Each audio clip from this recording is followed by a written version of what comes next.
What's happening, guys? So, match preview Arsenal versus Brighton Hove Albion.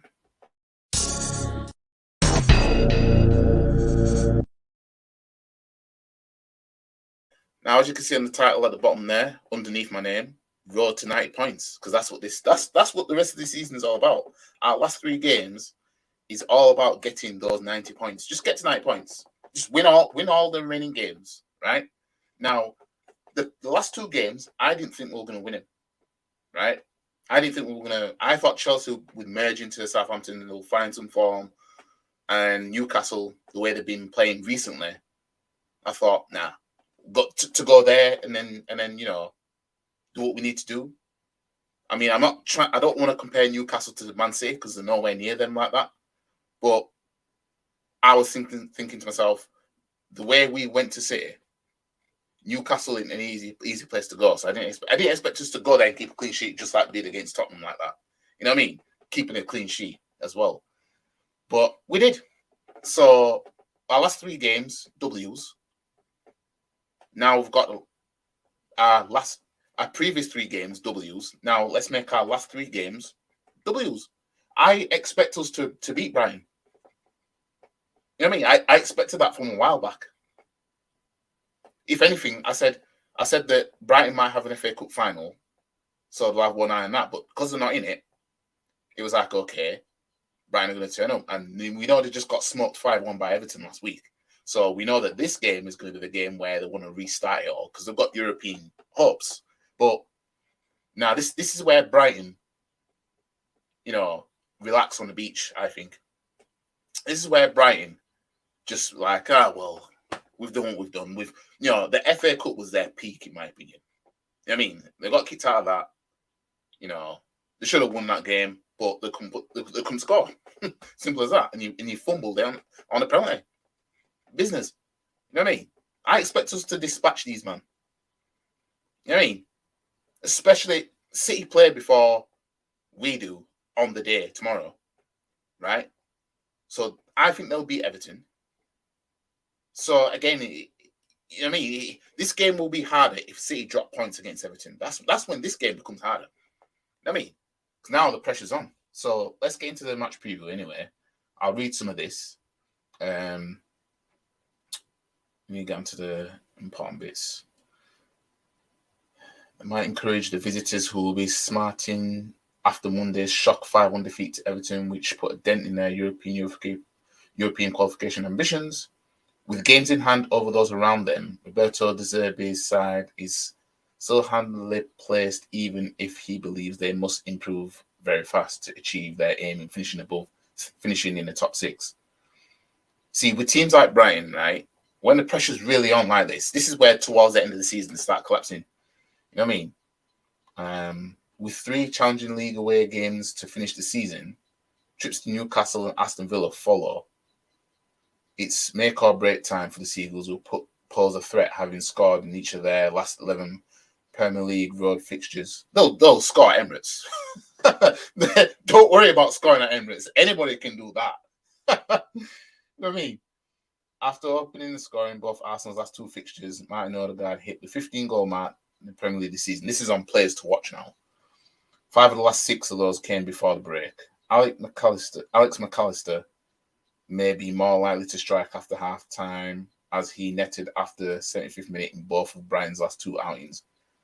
Let's put it this way. Whoever it's going to be, it can be a player that's never kicked a ball in his life. Play football at the Emirates, you are scoring. So with players that are out, the usual suspects are out, but so is Zinchenko with a calf injury. Now, I'm not looking at Big Zinny and like, oh, well, I'm glad he's out because that means he's not going to be at left back. Because, I don't want any Arsenal player to be injured, whether I rate them or not. You know what I mean? My thing is with Zinchenko is, I don't want him playing at left back. Oh, hell no! I don't want him at left back. At defensive mid. Put him next to Partey or something. Switch it round or something. You know what I mean? I don't mind him playing, just not as a left back. Because that position, we've got a proper left back that doesn't play games. You know what I mean? It's literally like playing a right back or something as a striker. And it's like, we've got an out-and-out striker on the bench. Why are you not using him? It's stupid. You know what I mean? So I'll go to the head-to-head before I get into what's on Arsenal's website. So our last 2 games was W's. What was I saying about last 3 was W's? Last 2 games was W's. Newcastle and Chelsea. Brighton's last two games, loss and a win. I mean, like Brighton, when you look at the last few results, they're kind of bipolar. After that FA Cup semi-final defeat on penalties to Man United, they lost to Forest 3-1. Then they went and smoked Wolves 6-0. And then they beat United 1-0.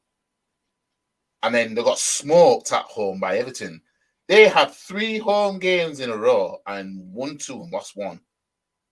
Right? I don't care. We're beating Brighton. We're beating them.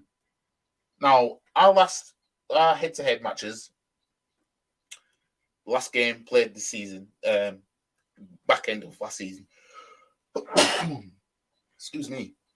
Not back end of last season. Last game of last year, we smoked Brighton 4-2 at their ground. How I'm glad that this isn't the away fixture.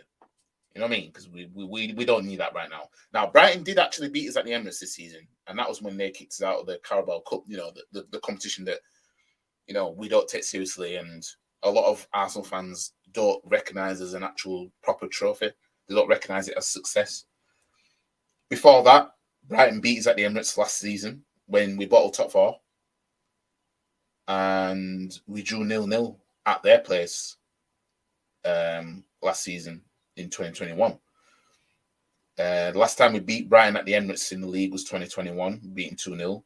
We did a double over them in the 2020-2021 season. We beat them 1-0 at their ground and beaten 2-0 at the Emirates. So Brighton, they're not shy away from beating us. They did the double over us in 2019-20 season. They beat us 2-1 at their ground, at our ground, and they beat us 2-1 at their ground. So, you know, Brighton, they're not no pushovers, really, when you think about it, when it comes to them coming Emirates. I mean, since 2018, they beat us at the Emirates. That was in the Premier League. Oh, no, sorry. No, at their ground, sorry. It was 2019 when they beat us at the Emirates.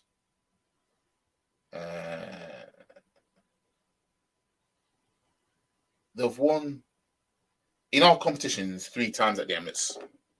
In all competitions. You know what I mean? So, you know, one of them was a cup game. But I expect to beat these, man. I don't think Brighton are coming to Emirates and getting another W. You know what I mean? I just don't see it. You know what I mean? I just don't. I honestly don't.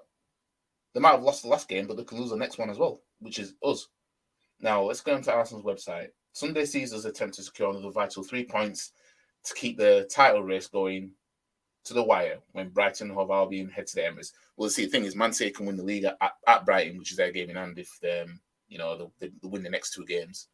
You know what I mean? So, yeah, we would need Brighton to turn up for that game. But anyways, the Seagulls are set to have a huge say in who lifts the silverware at the end of the month, as they are the only team still to face both ourselves and Manchester City, and are fighting for a first ever taste of European football next season. They've triumphed on their last 2 visits to N5, including back in November in the League Cup, Emirates. But since then, we've beaten just once in our own patch. In fact, we have won 5 of our last 6 home league games, scoring at least 3 goals in all of them. That firepower could prove crucial at this vital time in the campaign. I mean, and De Zerbi was a manager that beat us in the League Cup. Because Graham Potter moved over to Chelsea by that point. Let's get on to what Arteta's saying. Arteta on Brighton. They are really complete side. the way they are playing under Roberto and the coaching staff is remarkable. It's just a joy to watch them play. He's brought a different idea to the league, and that's a different challenge for the managers as well. This is what you want. We want to be the best league in the world, and we need the best managers and the best players. What he's done with them after all the foundations that Graham Potter left the club, incredible. It's going to be a very tough match. And De Zerbi's saying, before I started to work here, the target was 10th place. After 2 months, I fixed the target in Champions League, Europa League, and I'm not afraid if we don't achieve our target. If I don't achieve my target, you will say, Roberto, you lose your target. But I have a different vision. I have a different opinion about this. To play 5 games in 15 days would be impossible, I think, but impossible was to achieve Europa League 3 or 4 months ago. So that's what De Zerbi is saying. So I'm not going to go too much into that. Let me go into the team news. William Saliba's definitely once again missing with his back issue. Basically, he's out for the season. Mikel Arteta is still running the rule over Zinchenko, who was forced off against Newcastle last weekend.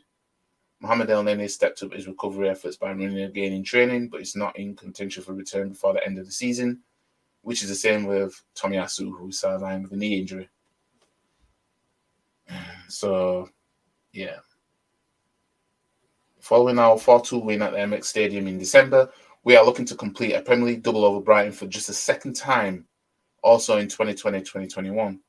Brighton have lost 9 of their last 10 Premier League away games against sides starting the day in the top 2, conceding 23 goals while scoring just 6 in reply. Brighton could suffer consecutive Premier League defeats for only the second time this season, previously in October. Away from home, the Seagulls have lost just 2 of their last 3 league games, won 1, as many as their previous 10. So we will become the 3rd side to score 3+ goals in 7 consecutive Premier League games, joining Manchester United 7 from December 2009 to March 2010, and Manchester City from 10th of April to October 2022. We have won just 25 of our 35 league games only in 1930, 31, 28, 1970, 71, 29, 2001, 2002, 26, and 2003, 2004, 26. We have ever won more in a single campaign. We lifted the title in all 4 of those seasons. Well, this season looks like it's going to be one where we don't, unless Man City can just slip in 2 games. You know what I mean? It's not like we're asking for one slip up on 1 game. We need to get 90 points. They need to fall short. You know what I mean? So let me just close this and give my final monologue. So I expect us to dispatch Brighton. You know what I mean? Hey, if Brighton come to the Emirates and get 3 points, which means they would have beaten us twice at the Emirates, it's going to be Arm's house. You know what I mean? It's going to be tears down there. But I don't think that's going to happen. We're going to beat them. And I'm score prediction, I'm going with 4-1 Arsenal. I'm sorry, Everton could put 5 past these, man. Really, I should be saying 6-1, but I don't think we're going to do that. You know what I mean? I don't think we're going to do that. So I'm going with 4. You know what I mean? I don't think Brighton are going to lose 5-1 with that exact scoreline twice. But nah. And I said, when I said I didn't think we were going to win our next 2 games from after we played City, I said that either Brighton, Forest, or Wolves are holding smoke. One of them is at least conceding 4. Because the pressure's going to be off. I'm telling you. And if and when Man City clinch the title at Brighton, right, when they do fuck all against Man City, right, last game of the season, we'll probably end up smoking Wolves. I'm telling you. So we'll end up smoking on that Wolves pack. So in this game, starting 11 wise, so it's going to be Ramsdale in goal. No problem with that. Big Benny boy at right back. Man like Kiwi or man like Jacob, fam. Right? He's going to be alongside Big Mags. Right? He's going to be alongside Magalhaes. You get me? then we're gonna have Big T on at left back. Unless Arteta's gonna try and get smart and put Kiwi at left back and Rob Holding in the fucking centre with Gabriel. I hope he don't fucking do that. You know what I mean? That literally just crossed my mind right now. That Arteta being Arteta, or shall I say, I don't know, Arsenal managers being Arsenal managers, do something stupid like that in a game where it's like, why are you doing that for? Midfield, I want Jorginho to start. I want Big George to start. I want Jorginho and Granit Xhaka, or Jorginho and Partey. I think this game might suit Partey more, really. But I'd want Jorginho to start because he's on form at the moment. There's no point in disrupting that. And obviously Odegaard's in the midfield. Now, in terms of front three, on the left, Big Gabs, Martinelli. Up top, I'd want Jesus. And on the right, I want Trossard. But Trossard ain't going to start this game against his former club and everything like that. He's not. Because I don't know what it is, but he can't get to start games now. So I don't expect to see Trossard to start for the rest of the season now, for the last remaining games. Don't expect it. Don't expect it. You know what I mean? Unless Man City clinch the title at Brighton, which most likely they are going to do, and then we'll start Trossard against Wolves, and then we'll smoke Wolves. That's the only way I can see Trossard starting. But he ain't going to start this game. So let's hope that Saka, gets back to himself that he was for most of the season. You know what I mean? Justify keeping Trossard out then. If you're not going to start him, justify him being on the bench. That's all I ask. Justify it then. You know what I mean? Justify it. If you're not going to start Trossard, okay. These players that you're starting, they better be on form then to justify it. But we know if Trossard does start, we know he's coming off after 70 minutes. You know what I mean? We know that he ain't gonna see a full 90 minutes. He's only seen full 90 minutes once since he came Arsenal. You know what I mean? So I don't know what it is, but yeah, that's my starting 11 for this game. I'm going for a 4-1 win. And yeah, I'm not expecting Brighton to be pushovers, but I just don't expect them to be good enough to win this game. Just don't. I expect us to be too good for them. Hence why I'm predicting a 4-1 win. You know what I mean? But we'll see what happens anyway. Anyways, the game's tomorrow at 4:30. Super Sunday. So yeah. That's my match preview. Let's hope that we get the 3 points. Road to 90 points. Road to 90 points. And yeah. Anyways, like the video, share the video, comment, subscribe to the channel, follow all the socials, and I'll see you guys in my match reaction. Let's finish how we started. Peace.